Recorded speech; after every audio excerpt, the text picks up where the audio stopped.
Studies show that most spills are caused by human error.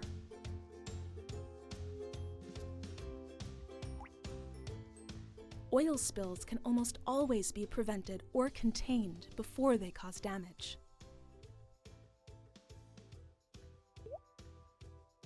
Training can reduce the number of operator-related spills and reduce the severity of impacts from a spill.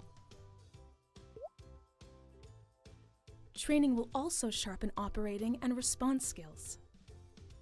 This will reduce the number of violations and penalties, including possible fines and even jail time.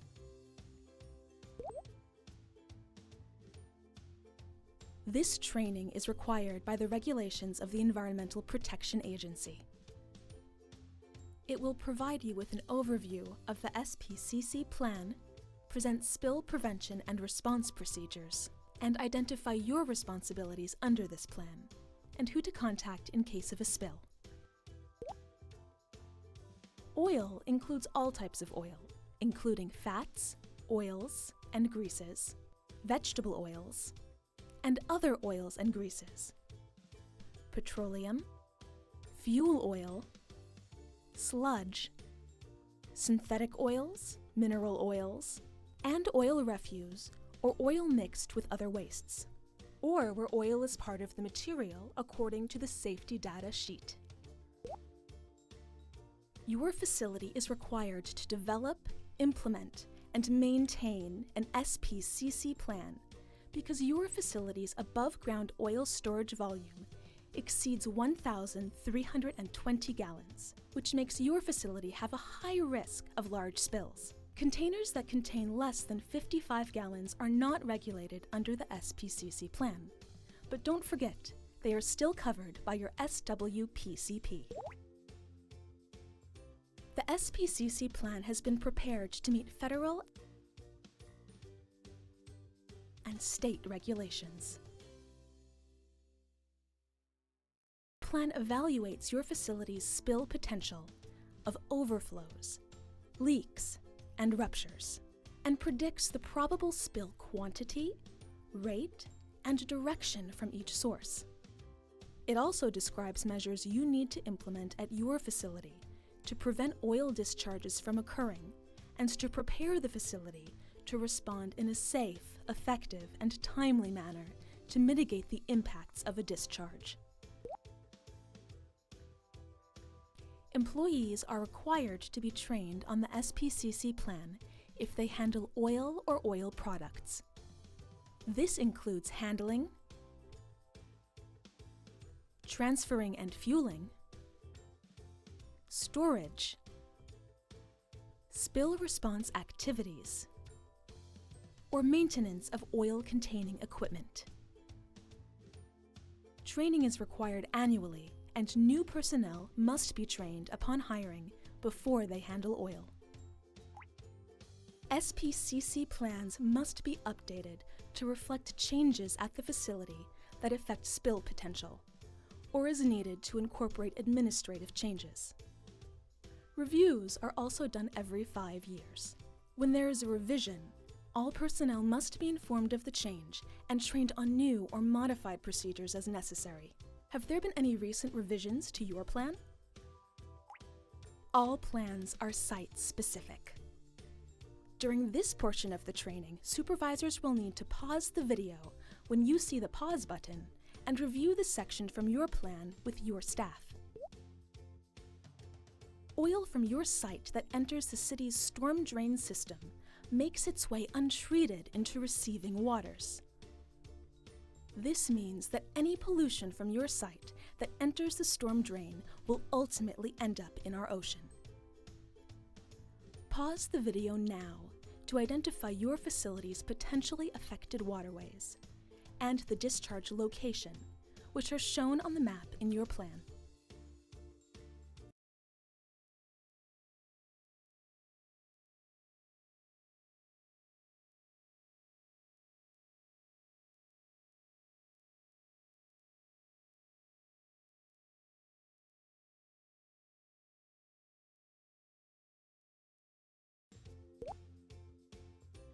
A map of your facility shows drainage areas and drainage patterns.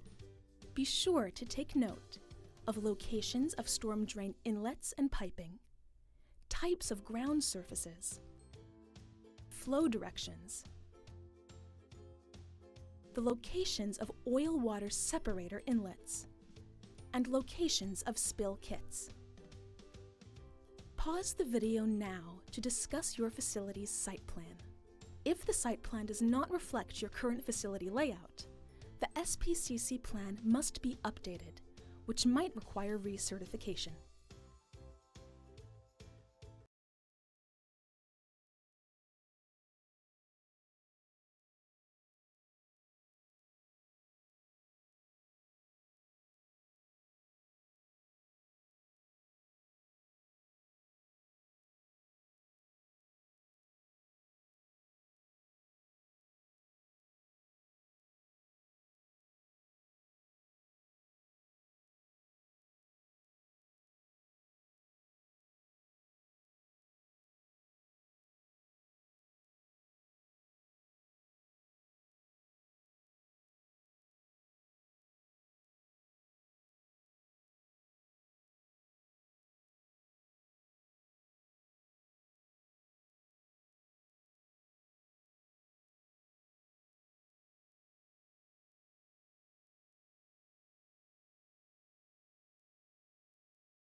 A table included in your SPCC plan summarizes the oil containers, tanks or vessels, contents, and volumes present at your facility when the SPCC plan was certified, which may look something like this.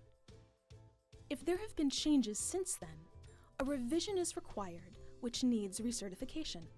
Pause the video now to identify locations of oil storage on your site, the capacities of the containers, and their contents.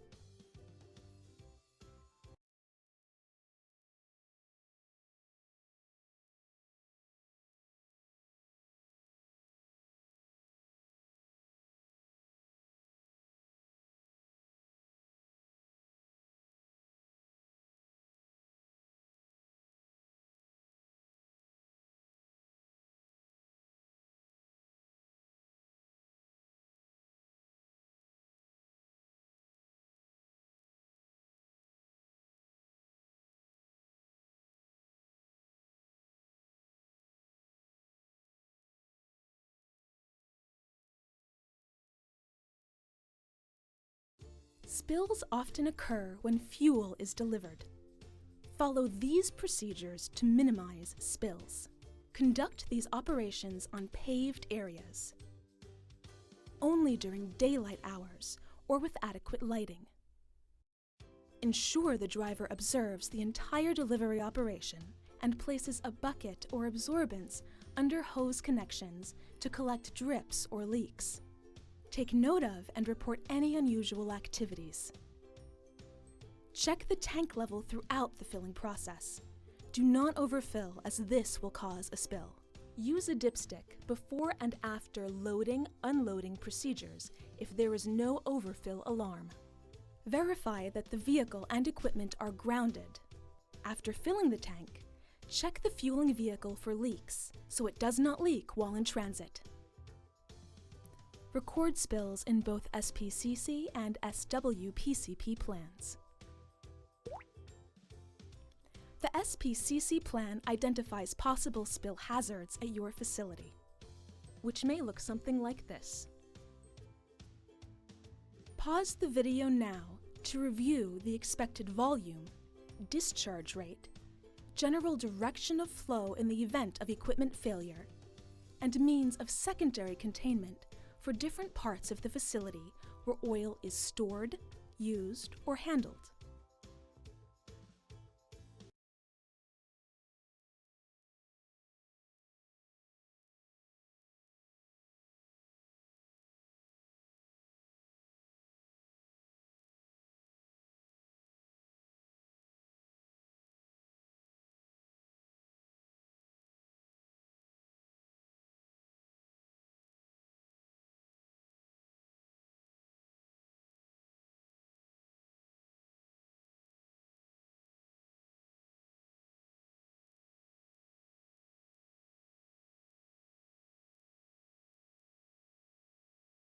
Have there been any spills since the last plan update?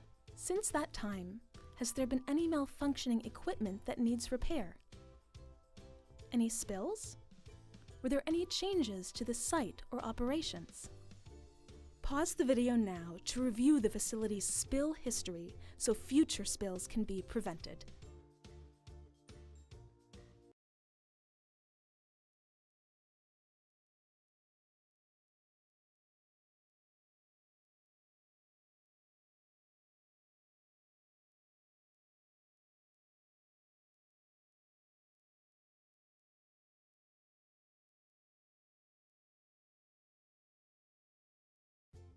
Spill prevention starts with you. Do your job in a way that minimizes spills. Be alert to a spill or conditions that may lead to a spill. Know the spill response procedures outlined in the SPCC. Keep equipment in good condition and use properly. And practice good housekeeping measures. Spill impacts can also be mitigated with secondary containment, such as double-walled tanks, spill pallets, indoor drum storage, and covering storm drain inlets during tank filling.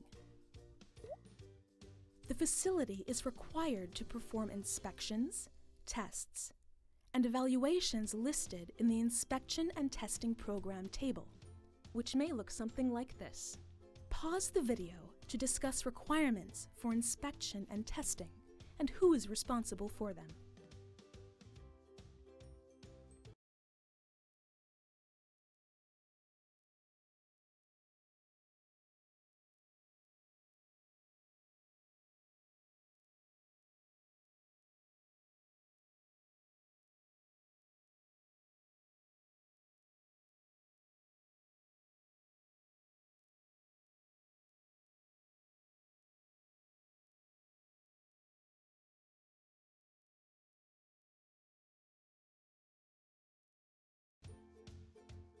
Responding early to minor rust is critical.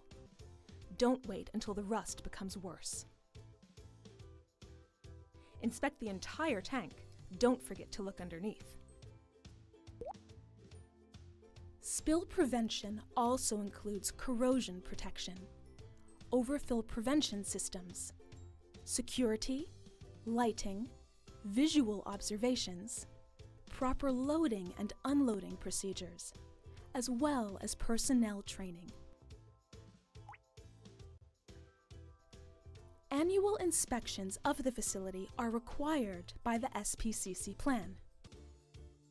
Monthly inspections are completed by facility personnel. An appendix in your plan includes the monthly inspection checklists of the SPCC regulated oil storage locations. Identifying any issues early can prevent large spills. These SPCC monthly inspection checklists must be kept with your plan. After completing this training video, everyone must sign the training record, which will be kept with the plan. All records must be kept for a minimum of 3 years. Don't let your facility fall victim to these common SPCC violations, including untrained personnel, not reporting spills, an inadequate SPCC plan, lack of spill prevention measures, and lack of spill response procedures. Remember, always try to prevent spills. Plan ahead. Know what to do if there is a spill. Fix something that might lead to a spill. Do your part. You are responsible for preventing spills. An ounce of prevention is worth a pound of a cure.